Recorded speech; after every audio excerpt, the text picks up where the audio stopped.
जगन्नाथः कण्ठशोभितकौस्तुभः पद्मनाभो देवगर्भश्चन्द्रसूर्यविलोकनः। নমস্কার।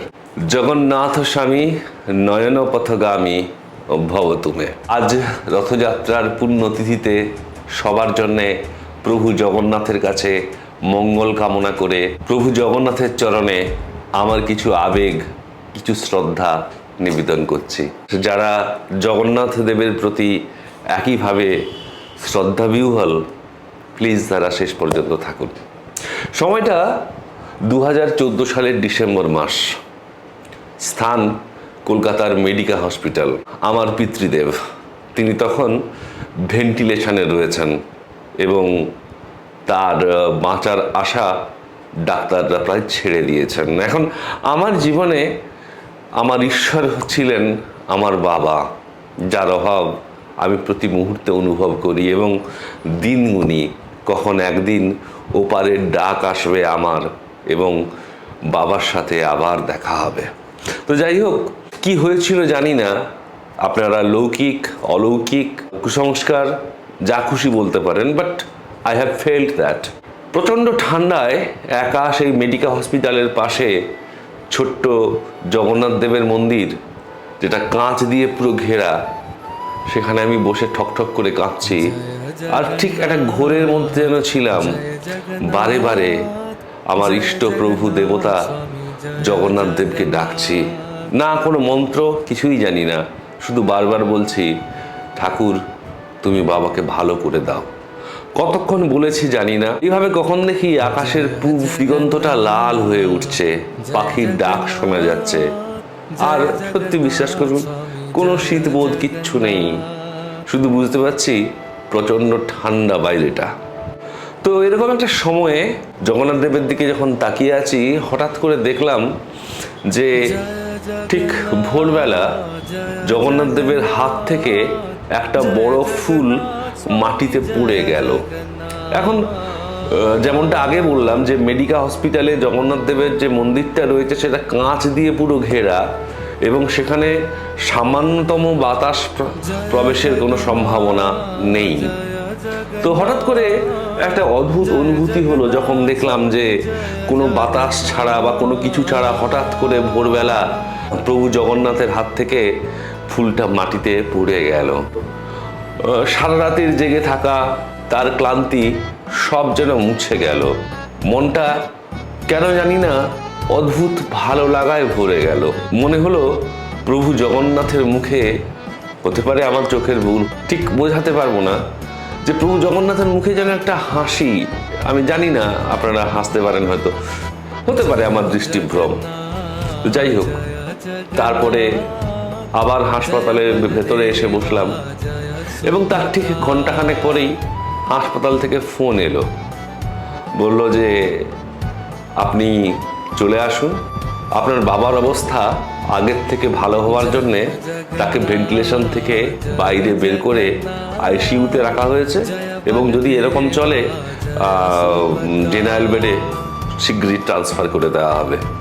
তো বন্ধুরা, হয়তো অনেকে হাসছেন, কিন্তু আমি যা দেখেছি সেটা আমার কাছে সত্যি। আসলে প্রভু জগন্নাথ দেব মানেই একরাশ ছোটবেলার স্মৃতি। ছোটবেলায় বাবার হাত ধরে প্রথম রথের মেলায় যাওয়া, পাঁপড় ভাজার সুঘ্রাণ, ময়ূরের পালক আর বৃষ্টি ভেজা হয়ে বাড়ি ফেরা, সে দিনগুলো আর ফিরে আসবে না জীবনে। যদি সত্যি সেই ছোটবেলাটা আর একবার ফিরে পেতাম।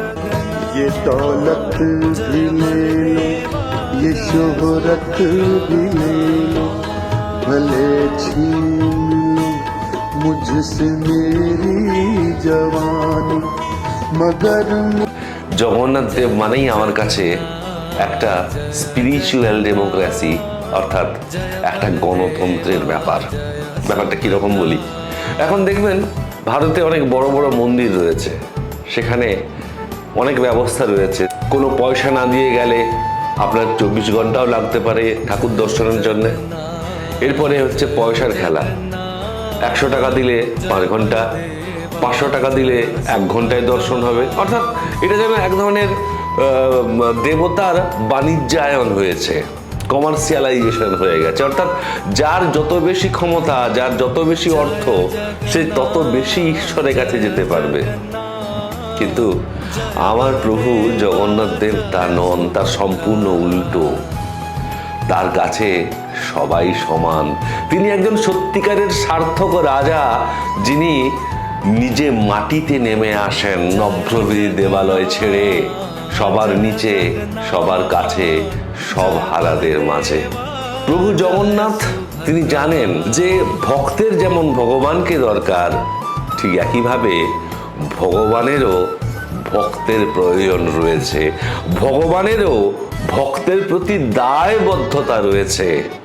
তাই যখন মানুষ তাকে ডাকে, তখন তিনি নেমে আসেন মাটিতে, তার রথ গড়গড়িয়ে চলে এবং প্রভু জগন্নাথের চোখের পলক পড়ে না, কারণ তার চোখ চিরজাগ্রত। তিনি দেখে নেন রাস্তার চারপাশে কোথায় কি তার প্রজারা কেমন আছে। এটাই তো গণতন্ত্র, যেখানে রাজা প্রজাকে যোগ্য সম্মান দেন, যেখানে আমরা সবাই রাজা আমাদের এই রাজার রাজত্বে। প্রভু জগন্নাথ এখানেই অনন্য, যিনি একজন সার্থক শাসক হয়ে শুধু মানুষের শ্রদ্ধা নেন না, রাজা হিসেবে তার দায়িত্ব মানুষকে ভালো রাখা, মানুষের অভাব অভিযোগ সম্পর্কে চাক্ষুষ দর্শন করা। জগন্নাথ দেব তাই করেন রথযাত্রা থেকে উল্টো রথ পর্যন্ত। নই বাধা নই দাসের রাজা দাসের দাসত্বে, নইলে মোদের রাজার সনে মিলব কি সত্যে, আমরা সবাই রাজা। এই বিশেষ দৃষ্টিভঙ্গি জগন্নাথ দেবের আমাকে ভীষণভাবে আকৃষ্ট করে। প্রভু জগন্নাথ হচ্ছেন একজন সার্থক বিচারকও বটে। পারবেন তার চোখের দিকে এক পলকে তাকিয়ে থাকতে? আমি নিশ্চিত আমরা কেউ পারবো না। মনে হয় প্রভু জগন্নাথ তার বড় বড় চোখ দিয়ে আমাদের হৃদয়ের ভেতরটা দেখে নিচ্ছেন সেই লুকোনো আমিকে, আমাদের লোভ, লালসা, কাম, ক্রোধ, যেটা আমরা সযত্নে লুকিয়ে রাখি, সেটা তিনি পড়ে নিচ্ছেন। আমরা এক দৃষ্টিতে তাই জগন্নাথ দেবের দিকে তাকাতে পারি না, নিজের কাছে লজ্জায় মাথা নিচু হয়ে যায়। তার কাছে কোনো কিছুই গোপন থাকে না।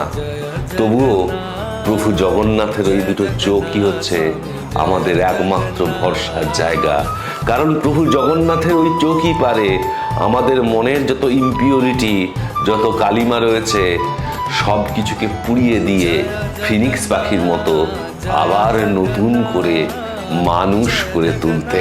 প্রভু জগন্নাথের কথা এলেই অবধারিতভাবে আসে সেই বিখ্যাত চারটে লাইন: রথযাত্রা লোকারণ্য মহাধুমধাম, ভক্তেরা লুটায় পথে করিছে প্রণাম। পথ ভাবে আমি দেব, রথ ভাবে আমি, মূর্তি ভাবে আমি দেব, হাসে অন্তর্যামী। অর্থাৎ কোথাও যেন রথযাত্রা এটা মনে করিয়ে দেয় যে মূর্তিটাও দেবতা নয়। আমরা যাকে মূর্তি বলে পুজো করছি, তিনি দেবতা নন। দেবতা নয় ওই রথটা, দেবতা নয় রাস্তাটা, দেবতা নয় ওই দড়িটা। দেবতা হচ্ছেন অন্তর্যামী, আর মূর্তি বলে যাকে আমরা পুজো করছি, তিনি হচ্ছেন তার প্রতীক। ঈশ্বর সর্বত্র বিরাজমান, তিনি শুধু পুরীর জগন্নাথ মন্দিরেই রয়েছেন এমন ব্যাপারটা আদপেই নয়। তাকে ডাকলে, তার কাছে আত্মনিবেদন করলে অবশ্যই আপনি জাস্টিস পাবেন। উড়িষ্যায় যে জিনিসটা ভীষণ ভালো লাগে সেটা হচ্ছে সেখানে জগন্নাথ কোনো দূরের দেবতা নয়, তারা দেবতাকে প্রিয় বানিয়ে নিয়েছে। তাই জগন্নাথ দেবের নাম অনুসারে উড়িষ্যাতে কমন নামই হচ্ছে জগা, এবং প্রতি বাড়িতেই অতি ছোটখাটো সাধারণ যার যেমন ক্ষমতা প্রভু জগন্নাথের আসন রয়েছে, এবং সেখানে মানুষ যা খায়, ধরুন পান্তা ভাত পর্যন্ত, যেটা উড়িষ্যাতে খুব একটা পপুলার খাবার, সেটাও জগন্নাথ দেবকে তারা ভোগ দেয়। অর্থাৎ কখন যেন দূরের সেই দেবতা কাছের মানুষ হয়ে ওঠেন। প্রেম এবং পূজা কোথায় যেন বিলীন হয়ে যায় জগন্নাথ দেবের পদপ্রান্তে।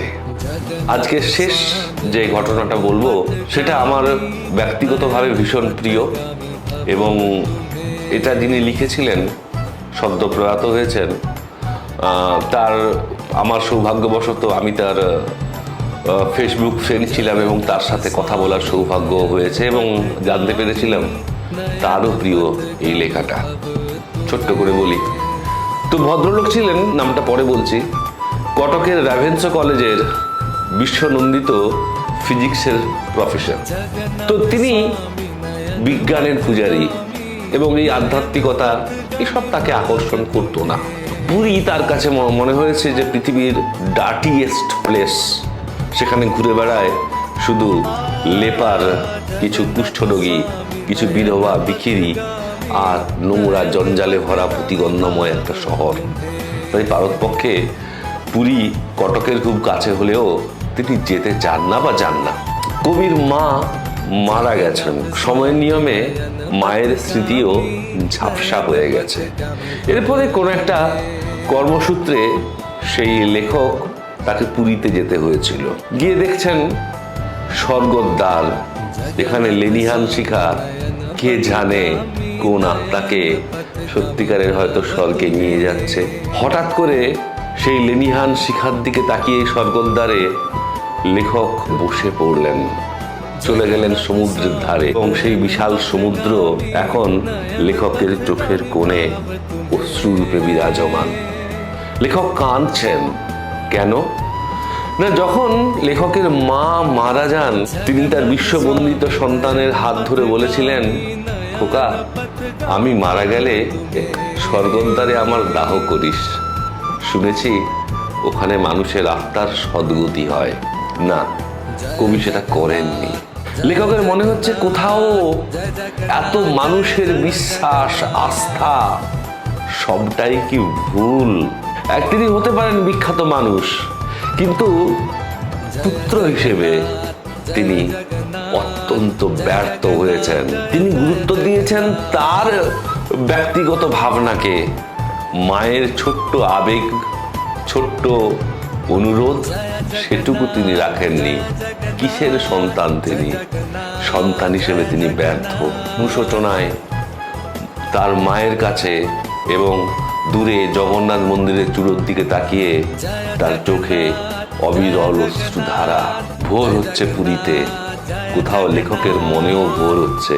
পৃথিবীতে সত্যি এমন অনেক জিনিস থাকে, হোরাসিও হ্যামলেট বলছে, যেটা বিজ্ঞান দিয়ে ব্যাখ্যা হয় না। লেখকের নাম প্রখ্যাত উড়িয়া কবি তথা ভারত বিখ্যাত, বিশ্বনন্দিত, একাডেমি পুরস্কার প্রাপ্ত জয়ন্ত মহাপাত্র। তাই যতবারই আপনি পুরী যান, পুরী কখনো পুরনো হয় না। জগন্নাথ দেব হচ্ছেন জীবন সমুদ্রে। আমরা যদি ছোট ছোট নৌকো হই, জগন্নাথ দেবের চোখ দুটো হচ্ছে লাইট হাউসের আলো, যে আমাদেরকে চালিত করে একটা সুস্থ, সুন্দর, শান্তির জীবনের দিকে। বন্ধুরা, প্রভু জগন্নাথের কৃপা বৃষ্টির ধারার মতো আপনাদের সবার উপরে বর্ষিত হোক। সবাই ভালো থাকুন। প্রভু জগন্নাথের কাছে এই কামনা করে এই ছোট্ট অনুভূতিটা আপনাদের সাথে শেয়ার করলাম। ভালো থাকবেন। নমস্কার। জয় জয় জগন্নাথ।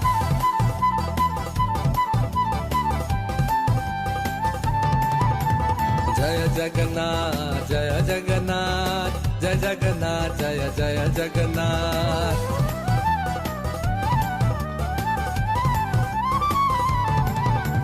জয় জগন্নাথ, জয় জগন্নাথ, জয় জগন্নাথ, জয় জয় জগন্নাথ।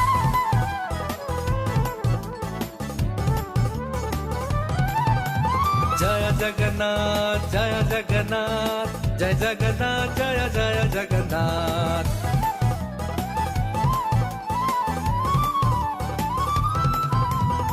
জয় জগন্নাথ, জয় জগন্নাথ, জয় জগন্নাথ, জয় জয় জগন্নাথ।